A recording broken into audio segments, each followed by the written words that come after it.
you doing? You are up late. Look at you. Look at you, you sassy goose. You decided to stay up, hang out with me. Look at you. My name's Hannah Johnson. I hope you're having a great evening. Monday evening. We're here. We're making it the most we can, right? There it is. I was looking for my little name banner. Hold on. You got to see how cool this animation is. Look at it disappear.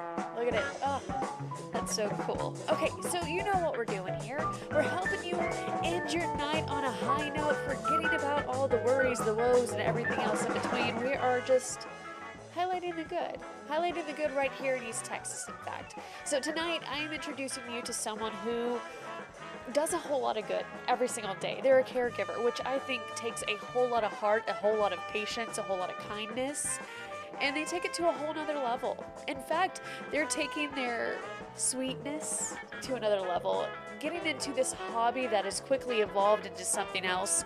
Tonight, I'm introducing you to Tiffany Meier. Are you ready to dive into what all she has to offer? Check it out. Welcome back to East Texas Tonight, and tonight's guest proves that sometimes the sweetest stories start with a simple coffee run and turn into something much, much bigger. By day, she's a dedicated caregiver, spending time helping others with everything from daily tasks to meaningful companionship. And after more than 20 years in the field, caring for people isn't just her job, it's who she is. It's what makes her who she is as a person. But when the workday winds down, she trades in care plans for cake pops. Okay, what started as a mission to save a few dollars and, of course, satisfy her children's sweet tooth turned into a full-blown baking passion, one that now brings joy to others in a whole new way. And I introduce to you now our very own Tiffany Meier, bringing her up now.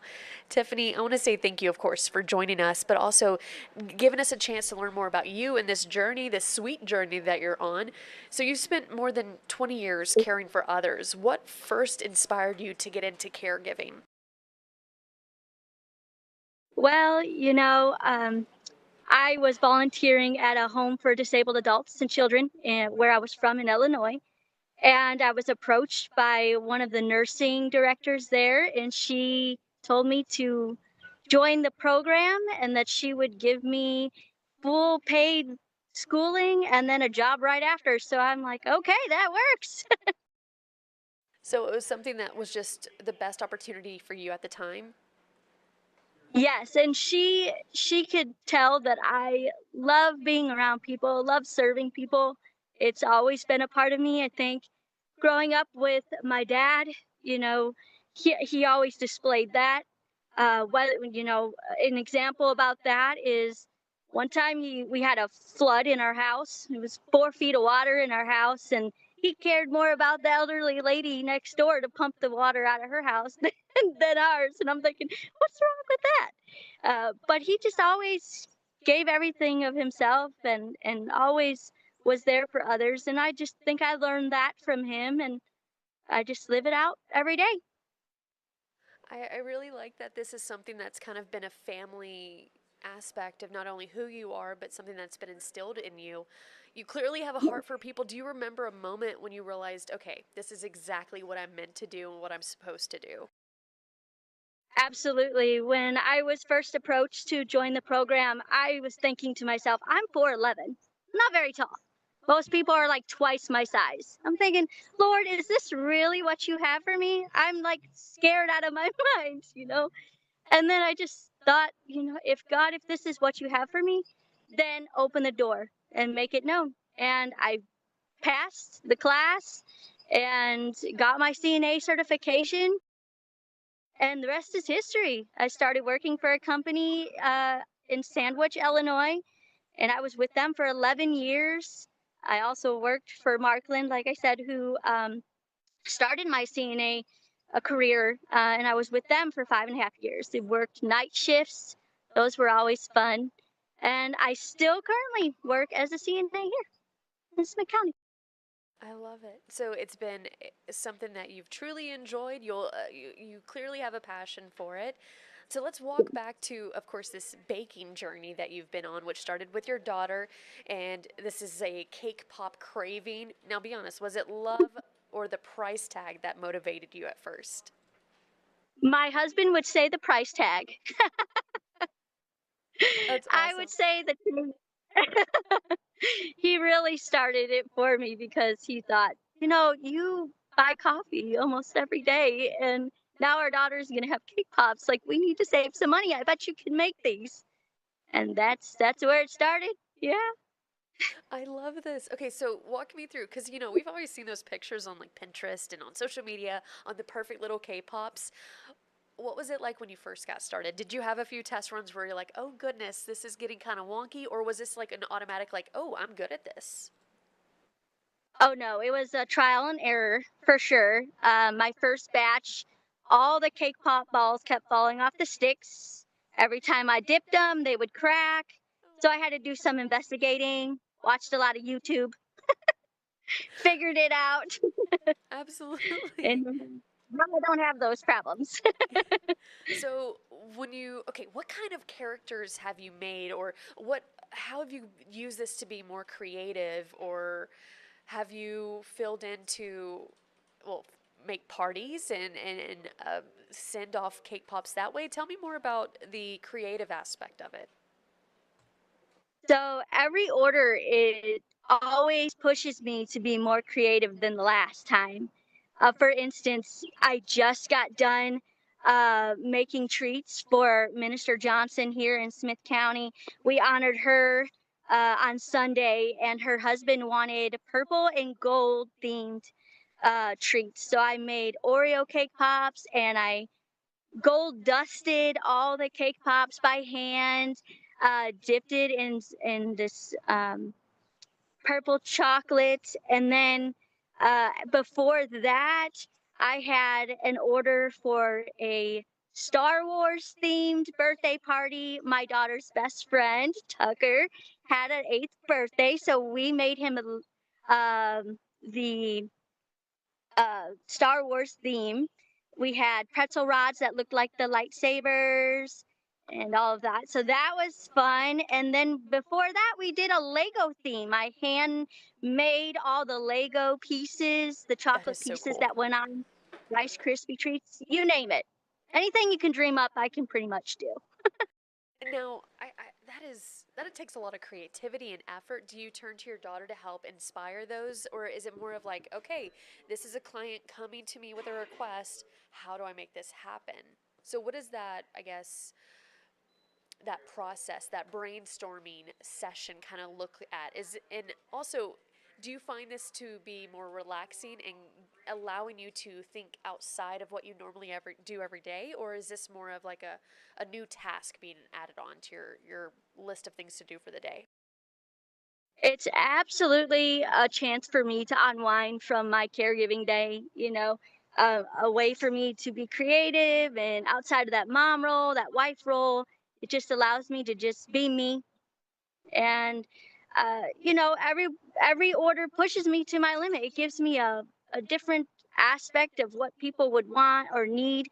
Uh, you know, it depends on what the need is. So if someone comes to me with an idea, they a lot of times don't know exactly what they're looking for, but they'll say, I'm doing a Lego theme, or I'm doing, uh, flower theme. I have a baby shower theme coming up. They're going to do wildflowers. So what I do is I do some investigating. I look at some ideas or think up some ideas. And then I'll send them a picture of it and say, well, what do you think of this? Or I may draw it up and say, what do you think of this? And if they say yes, good. Or if they tell me, I would like a little less of this, a little more of that, I just try to meet their need, whatever it is. I love that. That is awesome. Now, has your caregiving world and your baking world ever collided?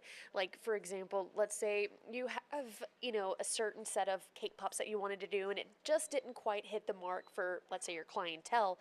Are they kind of like, here's my goodies, please eat them? I would say that happens on a daily basis. Oh, that's Yeah, my clients have definitely tried my treats. My supervisors, where I work, they have all tried my treats. That's just a way for me to say thank you for all they do to help me get my job done during the day, right? And Ulta Beauty, they are my biggest fans. I go to them every week with one of my clients, so they have tried a lot of my different treats. I love that. Nothing goes to waste. Everything's being used up, and I'm Yeah. sure your family truly enjoys the O's and errors along the way too, so that they can have some of your Oh, goodies. yeah. Now, with this being Absolutely. something that you've truly enjoyed, you mentioned it's kind of like your break away from all the everyday things that you do at work. Because this has turned into a business, are you seeing the love kind of fall out with this, or is this more of like a no, no, no, this is my getaway. This is what I'm going to continue to enjoy. I'm just curious if the clientele aspect has made it a little bit more difficult to enjoy. No, absolutely not. Uh, I love people, and my passion is people, and whatever they need, I want to help. And if it's whatever it is, if it's making cake pops or, making pretzels or making Twix bites, whatever it is, I'm happy to do whatever they need. And I love it. I love it. Absolutely. I love that. I know you've been talking with our very own Kylie Neal, kind of getting everything set up for this interview.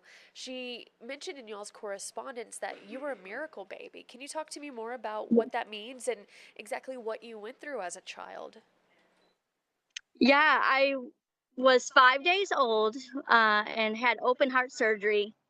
And how it was explained to me in layman's terms was the valves that pumped the blood into the heart, they were backwards, so they had to go in and switch them.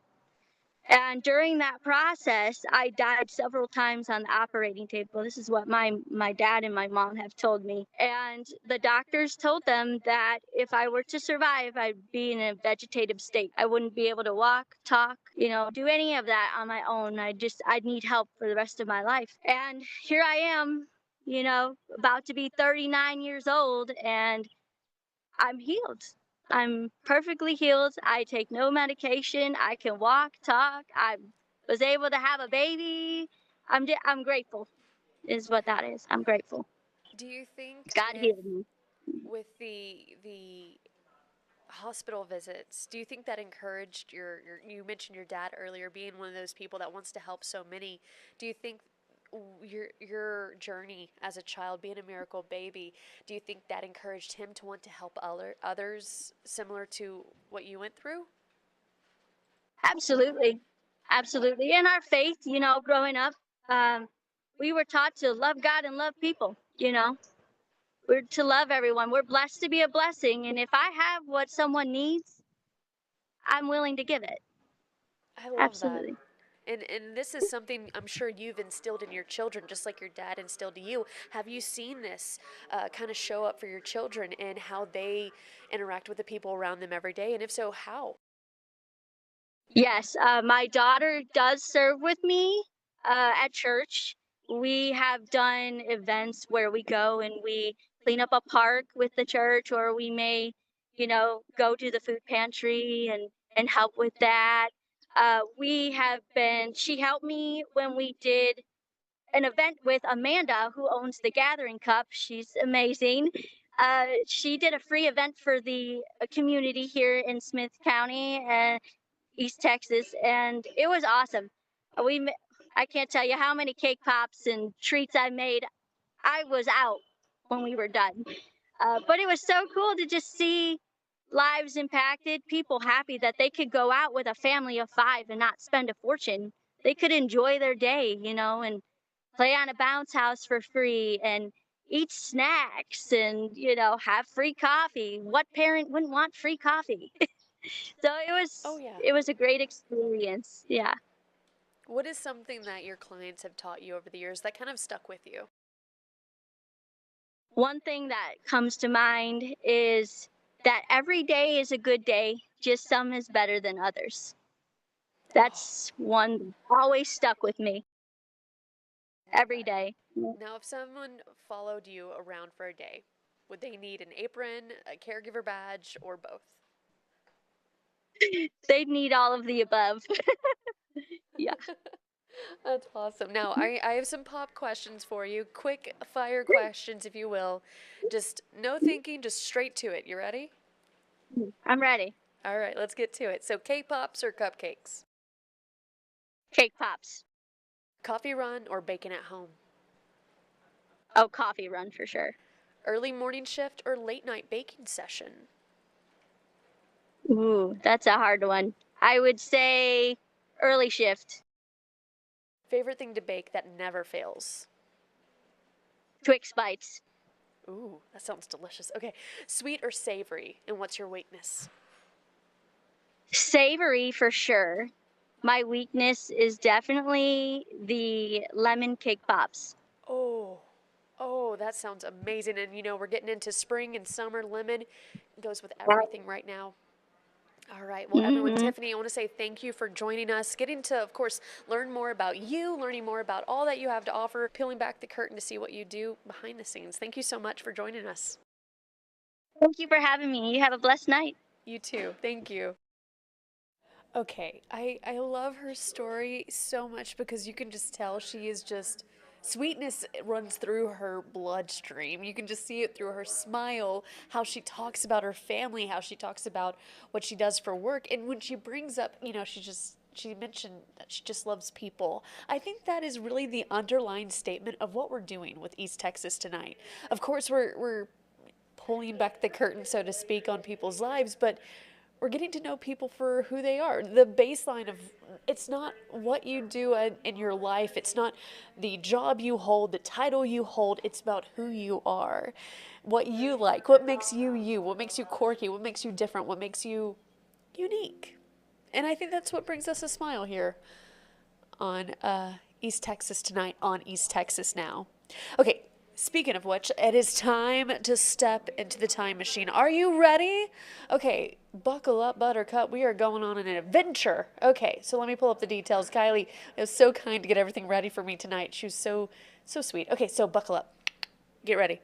Tonight we are firing up the time machine. We're taking you back to a quiet studio just outside Palestine, where creativity, legacy, imagination all come to life. It's a place that once drew artists and storytellers from around the world, and where one East Texas artist left a lasting mark, not only on the art world, but on his own son. Tonight we step into the studio of Ansel Nunn and see how the legacy lives on through the next generation. Let's fire up the time machine now.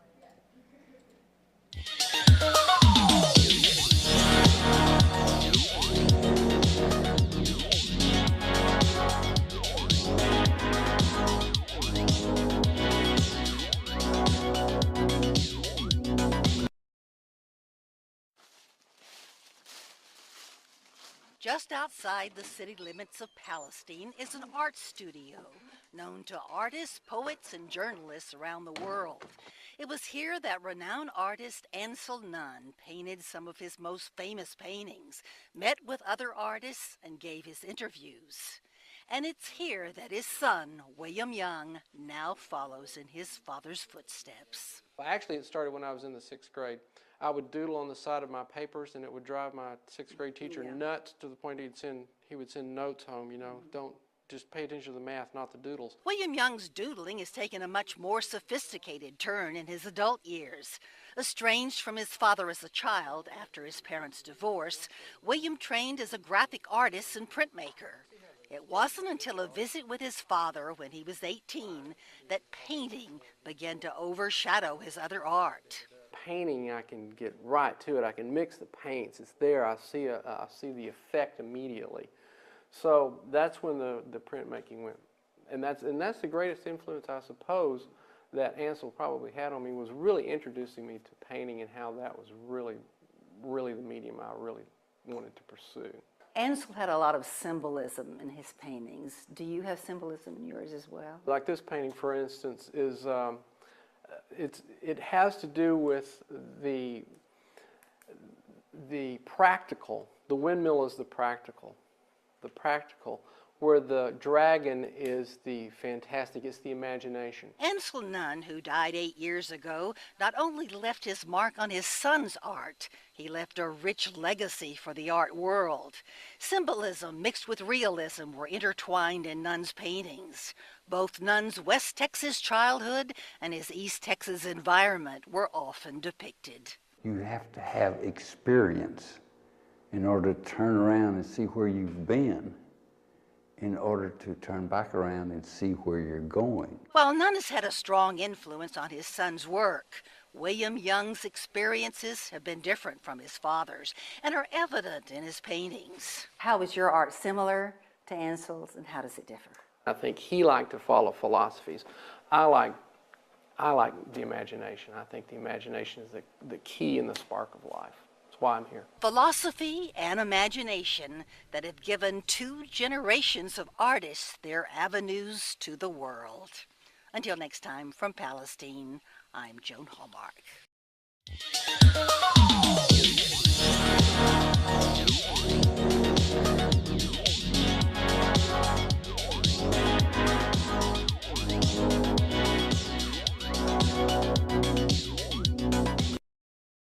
A legacy painted in philosophy and reimagined through creativity. That's so cool. Welcome back to 2026, by the way. From one generation to the next, the influence of Ansel continues to shape not just art, but the way it's seen and it's felt here in East Texas. Very, very cool. Very, very cool indeed, y'all. Let's continue on. Let's go now to, do we have time? Oh, we don't have time for one more story. Actually, yes, we do. We're going to squeeze one in. Okay. Let's see what I have for us. I had it all planned out. You ready? Okay. Just like we're close to trying to speed this story in before our night comes to an end together. This man is trying to run through all 50 states. I hope he has the ability. He needs a good meal. Some of those cake pops from our friend Tiffany. Anyway, a 55-mile cross-country journey that began last fall made its way through part of Minnesota just this past weekend. A man named Noah Coughlin. He's the person, embarking on this challenge with plans to hit all 50 states by Independence Day. Okay, let's hear more. Jordan Radman has more on his motivation. For Noah Coughlin, every step is part of something much bigger, a run across the country that's taken years to complete. I've been running for the American people 5 different times under 5 different routes across 15 years. This time, he's finishing what he started, a final push to travel across all 50 states on foot. I would say the average is about a marathon a day, about 26. Pushing through the miles and the wear and tear. 8 pairs of shoes. I'm burning about 5,000 to 7,000 calories a day, and a few scrapes and nothing major, nothing broken. I've lost 28 pounds. But it's not just about the run. It's called Run for America, a tribute to the American people. I wanted to use this run to turn the attention towards the American people. From small towns to big cities, he's stopping to meet people, carrying a flag that sparked conversations everywhere he goes. It's just been a really special experience as an American, walking across America with our national emblem. And you're seeing it's a magnet. You're seeing people pull over, and it means a lot to everybody. And it's those moments that stick with him the most. What really gets it to me is the amount of the youth that are watching this. His run will continue through Montana, Idaho, and Oregon before he makes it to his final 2 stops. The whole story will end with Alaska, Hawaii, specifically Hawaii on July 4th. One run across every state and an impact felt every mile along the way. I can't even imagine running across Texas. I mean, I know that's a big state anyway, but goodness, the ambition, the drive, the motivation, he has it, huh?